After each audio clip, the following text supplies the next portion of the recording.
Coverage tonight on the Zuzu Verk case. You may recall back in October, 22-year-old Zuzu Verk went missing. Questions were raised whether or not her then boyfriend, Robert Fabian, had any role in the case. That's until Fabian was charged and arrested after remains were found in a shallow grave outside of Alpine. CBS 7's Stephanie Bennett spoke with Zuzu's mother, Lori Verk, this afternoon. Stephanie, what was her reaction? Jay, these last several months have been nothing short of devastating for the Verk family. But today, closure and justice for Zuzu. Lori Verk tells me she's not surprised by Robert's indictment, but rather relieved. That's what we've thought all along, and I'm very grateful for the grand jury. They've been working on this long and hard, too. And now she's finally seeing the first steps of justice being served against the man she believes was behind her daughter's disappearance. All the evidence points that it was him. He was responsible. But Verk still has unanswered questions. I would ask him just to tell me what happened that night. I really would. Just ask him to tell me so I could know. But today's news is just the beginning for Lori. It would be a relief for him to let us know what the truth is. As for Fabian's next trial, Verk says she'll definitely be there. We're talking about my daughter's life that was taken. If this is the man responsible, I'm going to be there to watch every single minute of it. Now, since Fabian was just indicted, there's no set date for the trial just yet, but we will, of course, bring you the latest details as the case develops. Live in the newsroom, Stephanie Bennett, CBS 7 News. Tonight, Zuzu Verk's mother speaks out after news of her daughter's former boyfriend's indictment. CBS 7's Stephanie Bennett spoke with Lori Verk. Stephanie, what was her reaction?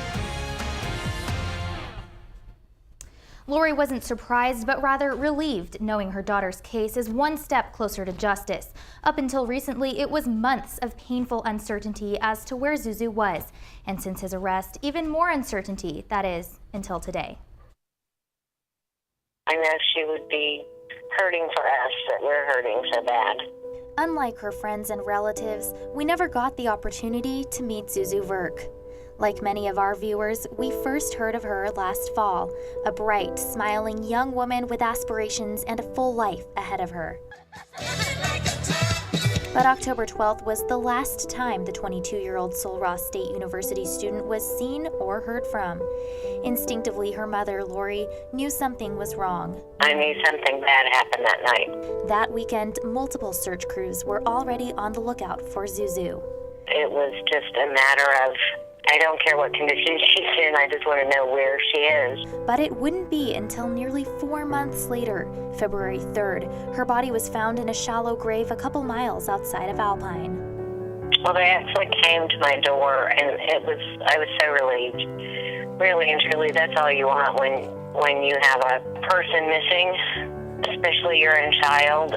You just want to know where they are. Then the very next day, February 4th, Verk's former boyfriend, Robert Fabian, was charged and arrested on a warrant for tampering with or fabricating physical evidence by concealing a human corpse. I don't understand the thinking, can't even begin to comprehend it, but at least now the jury has decided that he's the one responsible. His bond was initially set for $500,000. I would ask him just to tell me what happened that night. I really would, so I could know what the truth is. Friday, March 10th, Fabian's bond reduced to $175,000. If he bonds out, he would have to report to adult probation and buy his own ankle monitor to wear until trial. But for Lori, the road to justice has only just begun. We're talking about my daughter's life that was taken. If this is the man responsible, I'm going to be there to watch every single minute of it. And that brings us to today. Fabian would have to pay nearly $93,000, 10% of his $925,000 bond, in order to get out of jail. If he were to do so, he would only live between El Paso and Brewster counties. He must report to the Brewster County Probation Office every other Friday and wear a GPS monitor. Live in the studio, Stephanie Bennett, CBS 7 News. Stephanie, thanks. That's for Chris Estrada, Robert Fabian's friend, who stands accused of taking part in concealing Zuzu's body. He remains behind bars. He is also charged with tampering with evidence. That's a second-degree felony. But unlike Fabian Estrada, Robert Fabian, Estrada has not been indicted for murder.